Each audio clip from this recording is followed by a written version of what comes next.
Hello बच्चों, कैसे हो? बढ़िया। आप बढ़िया तो मैं भी बढ़िया। तो देखो बच्चों, आज हमें क्या पढ़ाई करनी है। आज है हमारे पास क्लास 11th का यूनिट नंबर 12 का वीडियो नंबर 34। तो बेटे ये 12वीं यूनिट का 34वां वीडियो है और इससे पहले 33 वीडियो आपको प्ले लिस्ट में भी मिल जाएंगे, नीचे डिस्क्रिप्शन में भी मिल जाएंगे और कुछ समय बाद आई बटन में भी लिंक आ जाएगा, जहां आप यूनिट नंबर 12 को पूरा पढ़ सकते हो, समझ सकते हो और अपने सुंदर से नोट्स बना सकते हो, जो एग्जाम में आपकी बहुत ज्यादा हेल्प करेंगे। इसी के साथ साथ आपको नीचे डिस्क्रिप्शन में पीडीएफ नोट्स का लिंक भी मिल जाएगा और आप पीडीएफ नोट्स के लिए टेलीग्राम पर भी सर्च कर सकते हो KMD सहारनपुर। तो देखते हैं आज का हमारा टारगेट क्या है। आज बेटे हमें पढ़ना है कार्बनिक यौगिकों का विश्लेषण या एनालिसिस ऑफ ऑर्गेनिक कंपाउंड्स का क्या मतलब होता है। जो कार्बनिक यौगिक होते हैं उनका विश्लेषण या उनका एनालिसिस हम करते हैं दो तरीके से। एक तो होता है गुणात्मक विश्लेषण और एक होता है मात्रात्मक विश्लेषण। गुणात्मक विश्लेषण को हम कहते हैं क्वालिटेटिव एनालिसिस और मात्रात्मक विश्लेषण को हम कहते हैं क्वांटिटेटिव एनालिसिस। तो गुणात्मक विश्लेषण क्या है और मात्रात्मक विश्लेषण क्या है, इन दोनों के बारे में मैं आपको समझाऊंगा। और उसके बाद हम पढ़ेंगे विश्लेषण में जो आपका पहला विश्लेषण होता है, जिसे मैंने अभी बोला था गुणात्मक विश्लेषण या क्वालिटेटिव एनालिसिस। उसमें हम करेंगे कार्बन व हाइड्रोजन की पहचान, कि कार्बन और हाइड्रोजन की पहचान किस तरीके से करते हैं। मान लो कोई कार्बनिक यौगिक आपके पास है और उस यौगिक में आपको पहचानना है कि उसके अंदर कार्बन है या नहीं है, हाइड्रोजन है या नहीं है। तो आप किस तरीके से इसका परीक्षण करेंगे या टेस्ट करेंगे, उसकी पहचान कैसे करेंगे। एक तो हमारा मेन टारगेट यही होगा आज का, कार्बन में हाइड्रोजन की पहचान हम किस प्रकार करते हैं। और दूसरा हमारा टारगेट ये होता है कि कार्बन हाइड्रोजन के अलावा नाइट्रोजन है, सल्फर है और हेलोजन है, हेलोजन जैसे FCl, Bri। तो इनकी पहचान हम कैसे करते हैं। इनकी पहचान करने के लिए हमें बनाना होता है लेसग्ने निष्कर्ष या सोडियम निष्कर्ष। तो ये क्वेश्चन बच्चों को बहुत ज्यादा टफ लगता है कि लेसग्ने निष्कर्ष या सोडियम निष्कर्ष कैसे बनाते हैं। तो इसे भी बनाना मैं आज ही आपको सिखाऊंगा। ये भी बहुत इंपॉर्टेंट क्वेश्चन है कि सोडियम निष्कर्ष या लेसग्ने निष्कर्ष या लेसग्ने विलयन कैसे बनाया जाता है। तो जल्दी से आप पॉज करके हेडिंग लिख लो, ये वाली हेडिंग लिख लो, कार्बनिक यौगिकों का विश्लेषण या एनालिसिस ऑफ ऑर्गेनिक कंपाउंड्स।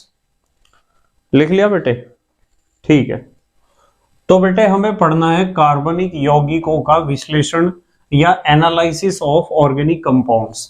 तो सबसे पहला सवाल तो यही है कि सर इसका मतलब क्या है, कार्बनिक यौगिकों के विश्लेषण का क्या मतलब है या ऑर्गेनिक कंपाउंड्स के एनालिसिस का क्या मतलब है।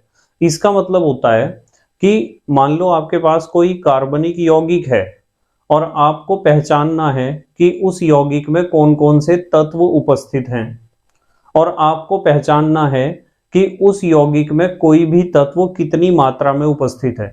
तो इन दो चीजों की पहचान जब हम करते हैं ना, तो उसे हम कहते हैं ऑर्गेनिक कंपाउंड का एनालिसिस करना या कार्बनिक यौगिक का विश्लेषण करना। मैंने आपको दो बातें बताई हैं। पहली बात बताई है कि आपको जांच करनी है कि किसी भी कार्बनिक यौगिक के अंदर कौन कौन से तत्व उपस्थित हैं और आपको जांच करनी है कि जो जो तत्व उस कार्बनिक यौगिक के अंदर उपस्थित हैं उन तत्वों की मात्रा कितनी है। तो इन दोनों चीजों का डिटेक्शन करना, जांच करना या पहचान करना ही कहलाता है कार्बनिक यौगिकों का विश्लेषण करना या एनालिसिस ऑफ ऑर्गेनिक कंपाउंड्स। और यहाँ एक बात मैंने आपको बताई है कि कार्बनिक यौगिकों का विश्लेषण दो तरीके से हम करते हैं। एक तो तरीका होता है गुणात्मक विश्लेषण या क्वालिटेटिव एनालिसिस और एक होता है मात्रात्मक विश्लेषण या क्वांटिटेटिव एनालिसिस। अब ये क्वालिटेटिव एनालिसिस क्या है और क्वांटिटेटिव एनालिसिस क्या है, इसके बारे में थोड़ी सी बात कर लेते हैं। गुणात्मक विश्लेषण का मतलब होता है, मान लो कोई यौगिक आपके पास है, कार्बनिक यौगिक, और उसमें उपस्थित तत्वों की पहचान आप करते हैं। तो यदि आप पहचान कर रहे हैं तत्वों की, यहां मैं लिखता हूं तत्वों की पहचान करना। तो यदि केवल तत्वों की पहचान कर रहे हैं कि उस यौगिक में कौन कौन से तत्व हैं, तो उसे आप कहोगे गुणात्मक विश्लेषण करना या क्वालिटेटिव एनालिसिस करना। और मात्रात्मक विश्लेषण का मतलब होता है किसी यौगिक में उपस्थित तत्वों की मात्रा की पहचान करना कि कितने % है ये तत्व। तो हम यहाँ तो तत्वों की पहचान करेंगे और यहाँ पहचान करेंगे तत्वों की मात्रा की पहचान, तत्वों की मात्रा की पहचान करना। ठीक है, तो यदि कोई आपसे पूछ रहा है कि हमारे पास एक कार्बनिक यौगिक है और हम जांच कर रहे हैं कि उस कार्बनिक यौगिक में कौन कौन से तत्व उपस्थित हैं, तो इसका मतलब हम क्या कर रहे हैं। तो आप कहोगे कि यदि आप तत्वों की पहचान कर रहे हो तो आप क्वालिटेटिव एनालिसिस कर रहे हो, अर्थात गुणात्मक विश्लेषण कर रहे हो। और यदि आप इस चीज की जांच कर रहे हो कि कोई भी तत्व कितनी मात्रा में उपस्थित है, कितनी % में प्रेजेंट है उस ऑर्गेनिक कंपाउंड के अंदर, तो आप कहोगे कि हम कर रहे हैं क्वांटिटेटिव एनालिसिस यानी मात्रात्मक विश्लेषण। तो हमें पहला फोकस अपना यहां रखना है, गुणात्मक विश्लेषण। गुणात्मक विश्लेषण में हम करते हैं तत्वों की पहचान। तो हमें सबसे पहले आज सीखना है कार्बन तथा हाइड्रोजन की पहचान। तो एक हेडिंग लिखते हैं, कार्बन व हाइड्रोजन की पहचान। तो यदि कोई कार्बनिक यौगिक आपके पास है और उस कार्बनिक यौगिक में आपको कार्बन और हाइड्रोजन की पहचान करनी है तो आप कैसे करोगे। वैसे तो आपको पता है कि हर एक कार्बनिक यौगिक में कार्बन व हाइड्रोजन तो होता ही है, जब भी तो आप उसे कहोगे कार्बनिक यौगिक। पर पहचान कैसे करोगे कि इसमें कार्बन है और हाइड्रोजन है। पहचान करने का तरीका यह है, ध्यान से समझना, कि आप उस कार्बनिक यौगिक को लो, कार्बनिक यौगिक को एक शुष्क परख नली में थोड़ा सा मात्रा में उस मिक्सचर को, उस यौगिक को ले लो। परख नली बिल्कुल ड्राई होनी चाहिए आपकी, शुष्क परख नली होनी चाहिए। उस परख नली में आपने कार्बनिक यौगिक को थोड़ा सा डाल लिया। अब उसी परख नली में आप डालोगे कॉपर ऑक्साइड। ठीक है, क्या डालोगे, कॉपर ऑक्साइड। फिर आप क्या करोगे, फिर आप इस परख नली को गर्म कर दोगे। डेल्टा का मतलब गर्म करना। मैंने कहा कि आपने शुष्क परख नली में कार्बनिक यौगिक लिया और उस परख नली में आपने थोड़ा सा कॉपर ऑक्साइड मिलाया और फिर गर्म करा। गर्म करने से परख नली के अंदर से निकलेंगी वाष्प, वेपर्स निकलेंगी। क्या निकलेंगी, वाष्प। और इन वाष्पों को आप प्रवाहित करोगे चूने के पानी में। ठीक है, चूने का पानी लोगे एक बीकर में और उस बीकर में या किसी भी बर्तन में ले लो, उसमें आप प्रवाहित करोगे इस वाष्प को। और यदि चूने का पानी आपका दूधिया हो जाता है ना, यदि चूने का पानी व्हाइट हो जाता है, दूधिया माने दूध जैसे रंग का, सफेद रंग का, यदि चूने का पानी दूधिया हो जाता है तो यह बात पक्की है कि कार्बन उपस्थित है, कार्बन प्रेजेंट है उस कार्बनिक यौगिक के अंदर। तो कार्बन की पहचान करने का ये सबसे अच्छा तरीका है, इसे ध्यान रखना है आपको। आपने कार्बनिक यौगिक लिया, उसमें कॉपर ऑक्साइड मिलाया, फिर गर्म करा। गर्म करने से जो भाप बनी, उस भाप को चूने के पानी में प्रवाहित कर दिया।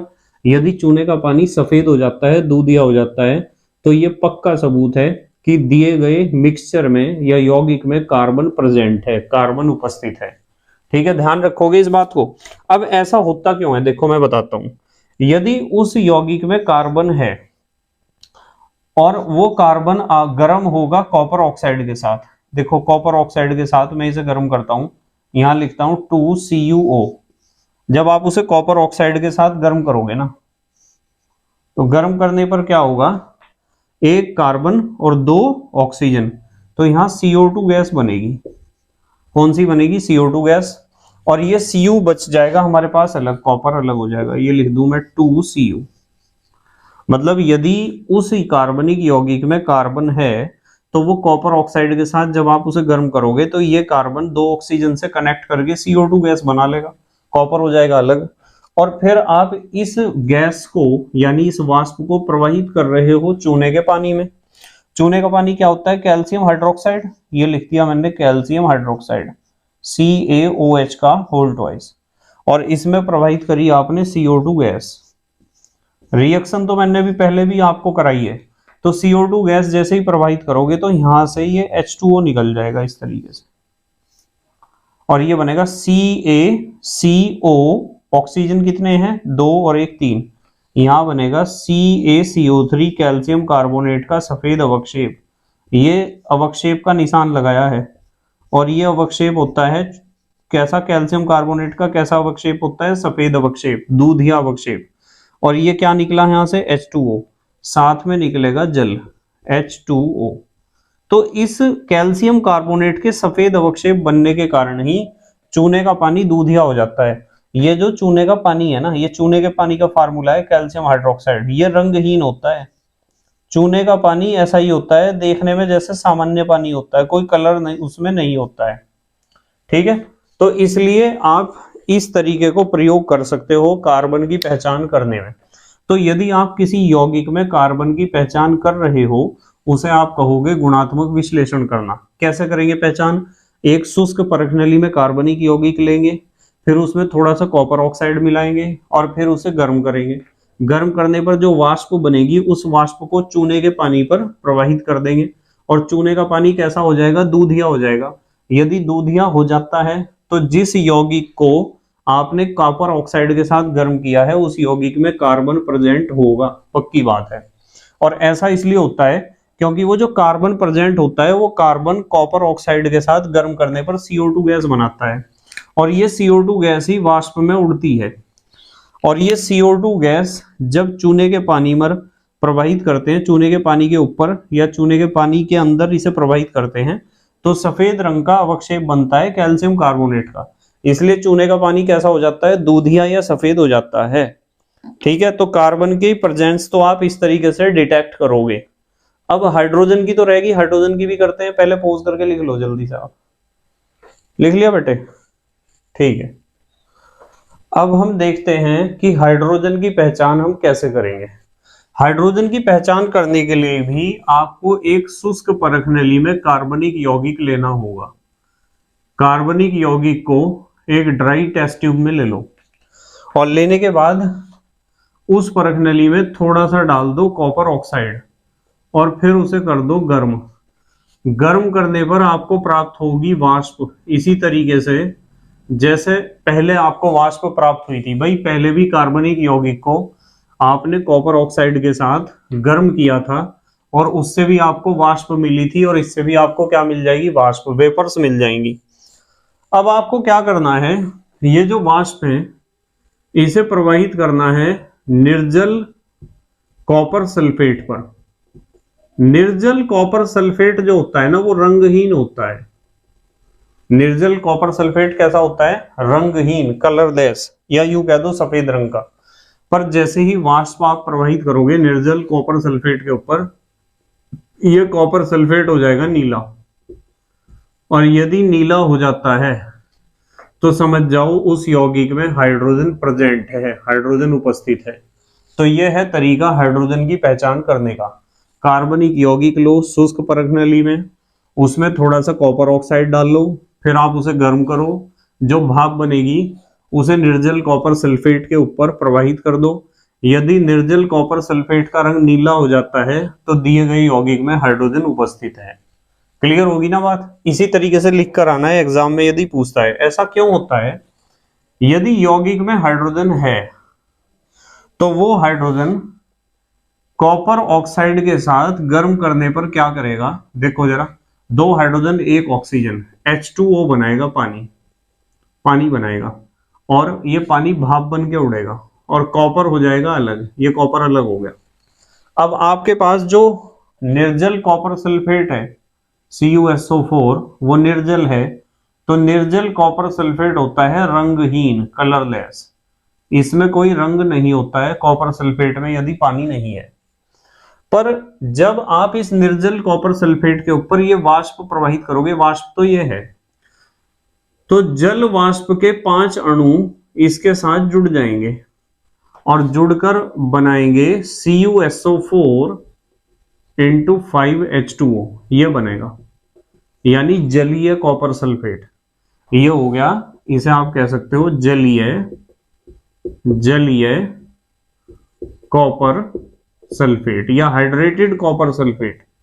और ये जो जलीय कॉपर सल्फेट या हाइड्रेटेड कॉपर सल्फेट होता है ना, इसकी खासियत ये होती है कि ये होता है नीले रंग का, नीला। ठीक है, तो सीधी बात है कि यदि आपने जो वाष्प प्रवाहित करी कार्बनिक यौगिक को कॉपर ऑक्साइड के साथ गर्म करने पर जो वाष्प बनी ना, वो वाष्प पानी की वाष्प है, जल वाष्प। और यदि कॉपर सल्फेट में पानी नहीं है तो वो कलरलेस होगा, और यदि उसमें पानी जुड़ जाता है तो वो हो जाता है नीले रंग का। तो यदि ऐसा हो जाता है तो समझ जाओ कि आपके यौगिक में हाइड्रोजन प्रेजेंट है। क्या है पहचान? कार्बनिक यौगिक को लो ड्राई टेस्ट ट्यूब में, उसमें कॉपर सल्फेट थोड़ा सा डाल लो, गर्म करो, जो भाप बनेगी उसे निर्जल कॉपर सल्फेट में प्रवाहित करने पर यदि कॉपर सल्फेट नीले रंग का हो जाता है तो यौगिक में हाइड्रोजन प्रेजेंट है। क्लियर होगी ना बात? ठीक है। अब देखो, अब हम सीखते हैं, एक हेडिंग लिखते हैं, नाइट्रोजन कोमा सल्फर व हेलोजन। हेलोजन को एक्स से लिखा जाता है। हेलोजन का मतलब क्लोरीन, ब्रोमीन, आयोडीन की पहचान कैसे करेंगे? पर मैं आपको बताता हूं एक बात कि ये जितने तत्व मैंने यहां लिखे हैं ना भाई, कार्बन और हाइड्रोजन की पहचान तो हमने कर ली, पर यदि आपको इन तत्वों की पहचान करनी है, किस किस की? नाइट्रोजन की, सल्फर की और इन हेलोजेंस की, तो इनकी पहचान करने के लिए आपको एक विशेष प्रकार का विलयन बनाना पड़ेगा। कार्बनिक यौगिक से डायरेक्ट इनकी पहचान हम नहीं कर सकते। तो मैं यहां लिख देता हूं, इसके लिए का मतलब किसके लिए? इन तत्वों की पहचान करने के लिए, इनकी। इसके लिए लेसगने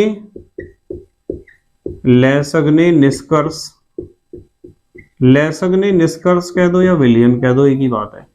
निष्कर्ष या ब्रैकेट में लिख देता हूं विलयन। लेसगने निष्कर्ष या लेसगने विलयन, या इसका एक नाम और भी है, इसका दूसरा नाम है सोडियम निष्कर्ष या सोडियम निष्कर्ष। इसे हम सोडियम निष्कर्ष भी कहते हैं। सोडियम निष्कर्ष बनाना होता है तो आपको पहले सोडियम निष्कर्ष बनाना पड़ेगा। अब सवाल ये खड़ा होता है कि सर सोडियम निष्कर्ष या लेसगने निष्कर्ष कैसे बनेगा? कैसे बनेगा अभी बताता हूं, जल्दी से पॉज करके लिख लो पहले आप इसे। लिख लिया बेटे? ठीक है। तो बेटे अब सीखते हैं लेसगने निष्कर्ष या सोडियम निष्कर्ष कैसे बनाया जाता है, और ये बहुत इंपॉर्टेंट है प्रैक्टिकल के पॉइंट ऑफ व्यू से भी। ठीक है, आपको इंटरमीडिएट में भी जरूरत पड़ेगी सोडियम निष्कर्ष बनाने की, और ग्रेजुएशन और पोस्ट ग्रेजुएशन में भी जरूरत पड़ने वाली है।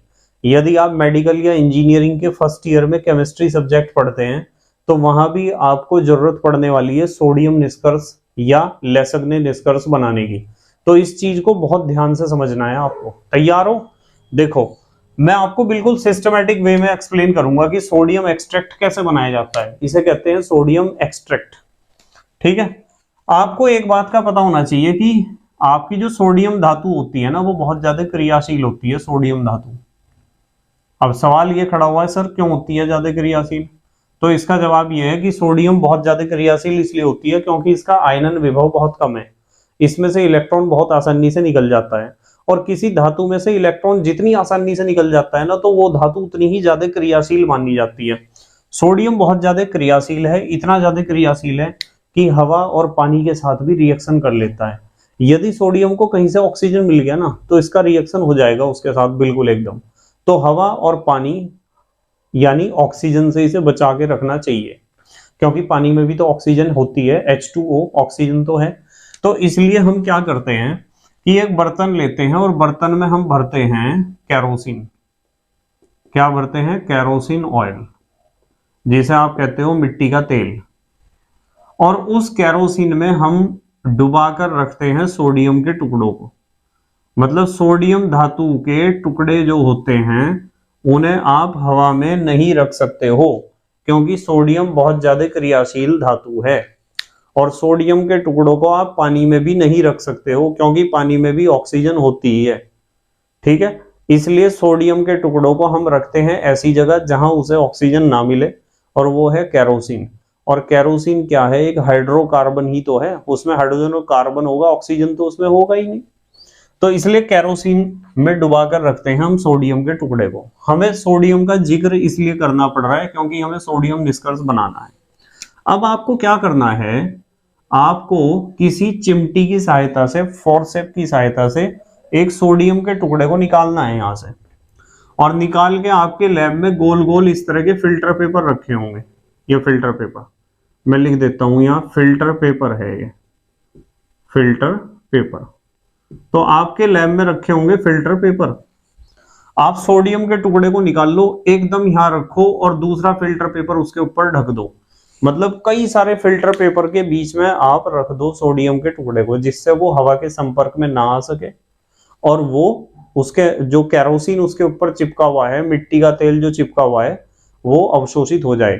यानी सोडियम के टुकड़े को सुखाने के लिए आप यूज करोगे फिल्टर पेपर। ये टुकड़ा किसका है? सोडियम का। सोडियम के टुकड़े को सुखाने के लिए आप फिल्टर पेपर्स यूज करोगे। हवा में सोडियम के टुकड़े को नहीं रखना है बिल्कुल भी, ठीक है। अब क्या करना है देखो, अब आपको ये करना है कि आप लोगे एक इस तरह की नली, एक छोटी सी नली लैब में आपको मिलेगी, जिसे कहते हैं हम ज्वलन नली या इग्निशन ट्यूब। ये आप ज्वलन नली ले लो एक, बहुत ध्यान से समझना पूरे प्रैक्टिकल को। यदि आपने समझ लिया तो कभी भी कोई भी दिक्कत नहीं होगी। आप ज्वलन नली ले लो और ज्वलन नली में यहां तक भर दो आप थोड़ा सा वो कार्बनिक पदार्थ या कार्बनिक यौगिक, जिसका आपको सोडियम निष्कर्ष बनाना है। कार्बनिक यौगिक भर दो, समझो ध्यान से। ये क्या है? ज्वलन नली है। ये क्या है? ज्वलन नली। इसमें आपने नीचे क्या भरा है? कार्बनिक यौगिक। और फिर इन फिल्टर पेपर के बीच में से सोडियम के टुकड़े को उठाओ और यहां रख दो। ये हमने बीच में रख दिया सोडियम का टुकड़ा, और इसके तुरंत बाद फिर ऊपर भर दिया कार्बनिक यौगिक। मतलब इस काम को बहुत तेजी से आपको करना है। समझ में आ रही क्या बात? बहुत तेजी से करना है इस काम को, क्योंकि सोडियम के टुकड़े को हवा नहीं लगनी चाहिए, कोशिश करो। मैंने आपको बताया कि सोडियम के टुकड़े को केरोसिन में रखा जाता है जिससे हवा से बचा रहे। आप क्या करोगे? इस टुकड़े को निकाल लो और फिल्टर पेपर्स के बीच में दबा दो सुखाने के लिए, जिससे हवा ना लगे और सूख भी जाए। फिर आप एक ज्वलन नली लो। ज्वलन नली ऐसी होती है छोटी, जितनी छोटी मेरी कन्नी उंगली है ना, ये इससे भी छोटी होती है ज्वलन नली। अब आप इसे, आप कार्बनिक यौगिक इसमें ज्वलन नली में थोड़ा सा भरो, बीच में रखो ये सोडियम का टुकड़ा, तुरंत उसके ऊपर कार्बनिक यौगिक से ढक दो जिससे हवा ना लगे। अब आप क्या काम करोगे? अब आप एक लोगे बर्नर या स्पिरिट लैंप। बहुत ध्यान से समझना है प्रैक्टिकल को। ये मैंने बर्नर ले लिया या स्पिरिट लैंप, और इसे आप जलाओगे। बर्नर या स्पिरिट लैंप आपने जला दिया। अब इसके ऊपर आप रखोगे एक जो टेस्ट ट्यूब होल्डर होता है, या फिर किसी भी तरह का होल्डर जो इस ज्वलन नली को पकड़ सकता हो। उस होल्डर की सहायता से इस ज्वलन नली को ऊपर इसके गर्म करोगे। यहाँ आपके पास सोडियम का टुकड़ा है, और यहाँ कार्बनिक यौगिक है, और यहाँ भी कार्बनिक यौगिक है। आपको ध्यान रखना है कि इस ज्वलन नली को बर्नर के ऊपर लगभग 30 मिनट तक आप गर्म करोगे, ठीक है। या फिर मैं बिल्कुल सच्चाई बताऊं तो आप गर्म करोगे लाल होने तक। मैं एक बात और बताता हूं आपको, लाल होने तक। देखो, आपको पता है कार्बनिक यौगिक के बीच में फंसा हुआ है सोडियम का टुकड़ा। आप इसे पहले धीरे धीरे गर्म करना, धीरे धीरे गर्म करा हटाया, गर्म करा हटाया, गर्म करा हटाया। जब आपको लगेगा कि ये आपस में घुल मिल गए, फिर आप इसे लगातार गर्म कर सकते हो। इतना गर्म करो कि यह नली पूरी लाल हो जाए एकदम, इतना गर्म करो। कोशिश करो लाल हो जाए, या फिर लाल होने के नजदीक हो। इसलिए मैंने लिखा 30 मिनट तक धीरे धीरे गर्म करते रहो इसे। जितनी देर तक आप गर्म करोगे सोडियम का कार्बनिक यौगिक के साथ, उतना अच्छा रिएक्शन होगा। पर इस काम को यदि आप जल्दी निपटाने के चक्कर में पड़ोगे कि मैं एकदम ही 5 मिनट में इस काम को कर दूं, तो बेटे सोडियम इस कार्बनिक यौगिक के साथ इतनी तेजी से रिएक्शन कर सकता है कि सोडियम के टुकड़े में आग लग जाएगी। क्योंकि सोडियम तो हवा में आते ही एकदम आग लग जाती है, बहुत ज्यादा क्रियाशील होता है सोडियम।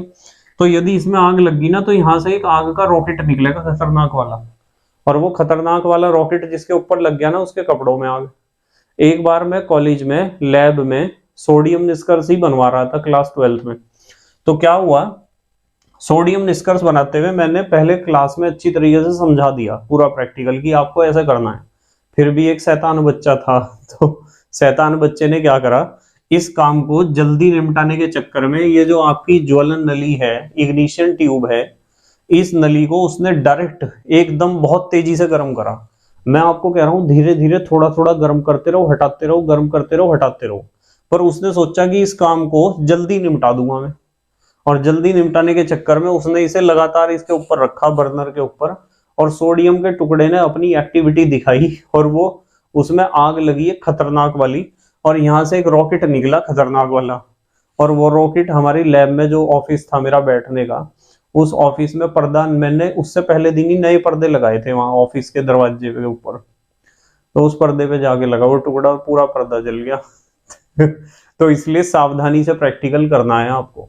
और उस पर्दे का पेमेंट भी नहीं हुआ था अभी तक, अभी तो हमने जो है उसका बिल कटवा के ऑफिस में लगाया ही था सिर्फ। तो इसलिए मैं आपको कहता हूं कि ध्यान से इस प्रैक्टिकल को करना है, बिल्कुल भी हल्के में नहीं लेना है प्रैक्टिकल को। आप इस सोडियम के टुकड़े को और इस कार्बनिक यौगिक के मिक्सचर को आप इसे धीरे धीरे गर्म करो, लाल होने तक गर्म कर लो। ऐसा करने के बाद फिर आपको क्या करना है, फिर आपको चीनी मिट्टी की एक प्याली लेनी है इस तरह की, आपके लैब में मिल जाएगी चीनी मिट्टी की प्याली, मिल जाए तो अच्छा ही है, मिल जाएगी चीनी मिट्टी की प्याली। वैसे आप पोर्सिलीन की प्याली ले सकते हो, या फिर आप और भी मटेरियल है, कांच की मिल जाए कोई इस तरह का बर्तन, वो भी ले सकते हो। आप इसमें यहां भर लो, इसमें यहां भर लो आप आसूद जल, डिस्टिल्ड वाटर, आसूद जल भर के रख लो इसमें। ये भर लिया हमने आसूद जल। स्टैंड पे तो आप रखोगे इसे, नॉर्मल सी बात है, स्टैंड में कहीं नहीं बना रहा हूं किसी भी जगह, यहां जैसे मैंने होल्डर नहीं बनाया, मेरा टारगेट है आपको समझाना। आसूद जल इसमें भर लो, यहां एरो का निशान लगा दूं। आसूद जल भरने के बाद वो जो आपकी लाल हुई हुई नली है, उस नली को इसमें डाल दो, आप डुबा दो। जैसे ही आप इसमें डुबाओगे तो ये नली आपकी चटक जाएगी एकदम, क्योंकि लाल गर्म है, आपने ठंडे पानी में से डुबाई तो चटकना तो है ही। और यदि ये नहीं चटकी तो आप इसे तोड़ देना, जितना मटेरियल है वो सारा इसमें घुल जाना चाहिए आसूद जल में। और घोलने के लिए हम क्या करेंगे, घोलने के लिए हम क्या करेंगे, हम इसके नीचे बर्नर लगाएंगे, बर्नर, ये लगा दिया बर्नर, और हम इसे गर्म करेंगे लगातार। स्टैंड वगैरह जो लगाना वो लगा सकते हो। और यहाँ जरूरी नहीं कि आपको 30 मिनट का ही टाइम लगे, वो 15 मिनट में भी लाल हो सकती है, पर यह है कि उसे एकदम लगातार गर्म नहीं करना है, धीरे धीरे गर्म करो, लाल होने तक गर्म करना है।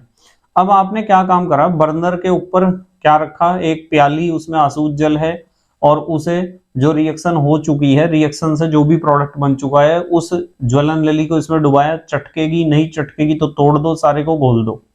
घोलने के बाद लगभग 30 मिनट तक गर्म करो, 30 मिनट या 20 मिनट तक आप गर्म करो इसे, ठीक है, यहां लिख देता हूं गर्म करना है। 20 मिनट तक करोगे जब भी चलेगा काम, कोई दिक्कत नहीं है। उसके बाद आप क्या करोगे, एक फनल लोगे, फनल कीप, एक फनल लो इस तरह की, ये आपने एक फनल ले ली, एक कीप ले ली, पता है ना फनल कीप। और इसमें आपने लगा रखा है एक फिल्टर पेपर, यहां लिख देता हूं, ये फिल्टर पेपर लगाया, फिल्टर पेपर ये लगा दिया। और इस कीप को रखो एक फ्लास्क के मुंह के ऊपर, इस तरीके से। ये हमारे पास फ्लास्क है, कैसा भी फ्लास्क ले सकते हो आप, कोनिकल फ्लास्क ले लो या सिलिंड्रिकल फ्लास्क ले लो, आपकी मर्जी है। अब आपको क्या करना है, ये जो घोल घाल के जितना भी मटेरियल आपने लगभग 30 मिनट तक गर्म किया है, उस सारे मटेरियल को उठा के इसके अंदर डाल दो। यहाँ डाल दोगे, कांच वगैरह, अशुद्धियां, अघुलनशील पदार्थ, वे तो सारे ऊपर ही रह जाएंगे, और नीचे निकल के आएगा आपके पास एक विलयन, इस तरह फिल्ट्रेट, छनित्र, जैसा आप फिल्ट्रेट या छनित्र कह सकते हो। इस फिल्ट्रेट या छनित्र को हम कहते हैं सोडियम निष्कर्ष, ये होता है सोडियम निष्कर्ष। या तो आप इसे सोडियम निष्कर्ष कहो, या फिर आप इसे कह सकते हो लैसग्ने निष्कर्ष, लैसग्ने निष्कर्ष। वैसे कुछ बच्चे इसे कहते हैं लैसग्ने विलयन, आप इसे लैसग्ने विलयन भी कह सकते हो। और ये जो है या तो होगा रंगहीन, या तो होगा रंगहीन, और या फिर होगा हल्का भूरा। हल्का भूरा का मतलब मैं कहूंगा लगभग हल्का सा येलो कलर का होगा, यदि होगा तो। और इससे ही हम अगले सारे टेस्ट करेंगे। सोडियम निष्कर्ष से हम कौन कौन से टेस्ट करते हैं? यदि आपको सल्फर का टेस्ट करना है तो इससे होगा, मतलब ये जो कार्बनिक यौगिक आपने यहां भर रखा ना, इससे डायरेक्ट टेस्ट नहीं होता है सल्फर का। सल्फर का टेस्ट करने के लिए सोडियम निष्कर्ष चाहिए, यानी कार्बनिक यौगिक सोडियम के साथ क्रिया करके जो भी कंपाउंड बनाता है उस कंपाउंड की हेल्प से हम सल्फर का टेस्ट करेंगे। सोडियम निष्कर्ष वास्तविकता में होता क्या है?